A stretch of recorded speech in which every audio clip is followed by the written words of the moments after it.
And welcome to the Week 7 preview show. Tonight we'll be previewing you the 3 games, the 3 matchups we'll be having, and we'll be starting with Monday night, which will be the Dictators versus the Men in Black. Right. Well, I hope everybody had an easy fast. I know I'm stuffed, just to bring that up. Yeah, I could smell it. All right. Okay, so the Men in Black, as we discussed in the recap show, is what you call the prototypical 500 team.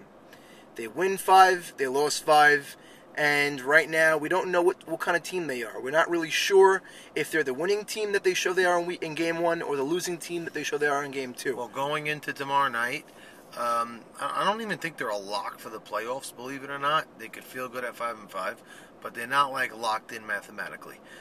Going in against Maurice Haber's Dictators, Maurice Haber's team only has 6 games played. They're 2-4. This week, they're playing twice. Tomorrow night is opening the week, and they're going to play again in the week. These are big games for them, of course, obviously. They're 2-4, and we know there's another 2-4 team, and, of course, the Nate team we spoke about, which is 2-6. So, what I think's going to happen, Nemi's team has been facing good pitching. They went against A.B. Cohen already. They faced Ike Mavora. They've seen Rob Solomon early in the season. I believe it was their first games of the season.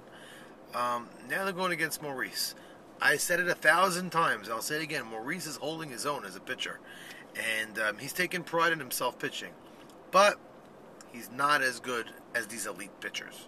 So I could see Nemi's team, as always, starting Game 1 on fire. But the Dictators, what they don't have in the pitcher is what they do have in the offense. You're right, Nemi's team did go up against quality pitching, but they also haven't gone against a lineup like this. I always talk about how great their lineup is. I always talk them up, and rightfully so. Well, last time their lineup got robbed. Their lineup got robbed, exactly. Rob Solomon. Yeah, but again, you can't really look at that. You can't put a lot of stock into that. Right. Leo is not been as good as Rob. Listen, I watched Leo last week. He was up and down. He got hit. He walked a ton. And I see the Dictators exploiting that. And I think there actually will be some sort of a pitching controversy going into next week. I see Leo pitching Game 1. Like you said, I actually see him pitching okay, pitching decent. And I actually see the opposite trend of what's been going on with Men in Black. I see them losing Game 1. Wow. And I see it's going to be a high score. 8-7. A lot of stuff. 8-7, 8-5, something like that. Dictators are going to win with their bats. Dictators are going to actually come out very strong hitting. Aladdin, HIV. They're going to come out hitting very strong. And they're going to win Game 1.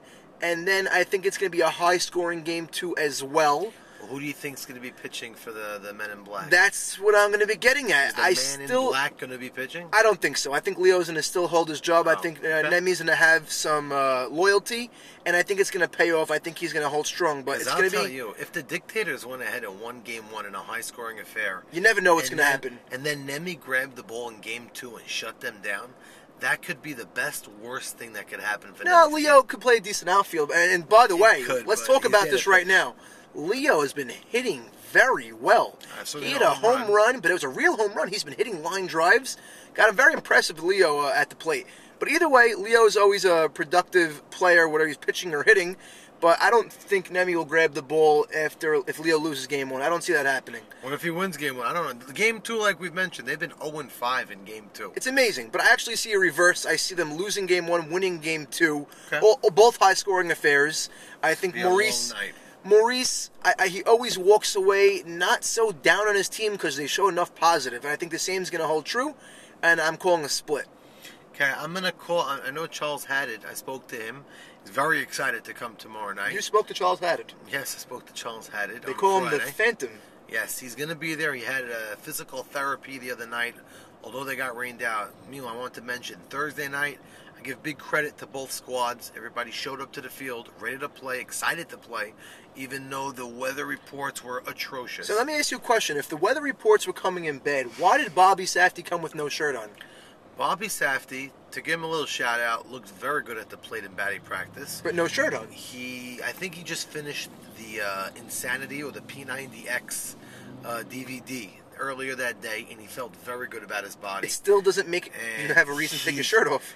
He came. What do you mean? He didn't even take it off. He came with no shirt on. Bob. He was driving in his car. He came with no shirt on. Went straight to the batter's box. Everybody didn't even say boo. Well, because he had no shirt on. But he looked very good at the plate. I think he felt very good at the plate. I heard Bobby was roping the ball. Yeah, he was back to the old Bobby form, which was nice. Well, this is really, when we get to Noom Saturday, we'll get more into that. But just to give a shout out to everybody, thank you for coming. We all wanted to play, and then we saw the craziest of, forget about the rain. Lightning, rain, hail. It was like 4th of July, lightning show. I heard it was like 4 seasons in one day. It was really incredible. The truth is, it really, really So was. I'm calling a split, you're calling a... I'm going to say split as well. Play it safe. Go far, but playing it safe. Both these teams are going to... well, I don't see... I'll tell you what, you look at both teams, I don't see a better team. Right. They both have a similar idea of a team. I mean, Nemi's team, I think, defensively is more sound, but... Maurice's team has been holding their own. They've been holding their own. All right. And I got cut off before. I think Charles Haddott's going to have a big day. I'm calling now. All right. Charles Haddott have a big day at the plate. I'm hoping Charles Haddad shows up. He's going to show up. I spoke to him. He said he's going to be there. He doesn't have physical therapy. We're calling a split. Good luck to all of you. And it's going to be the last 2 games of the regular season for the Black Cats.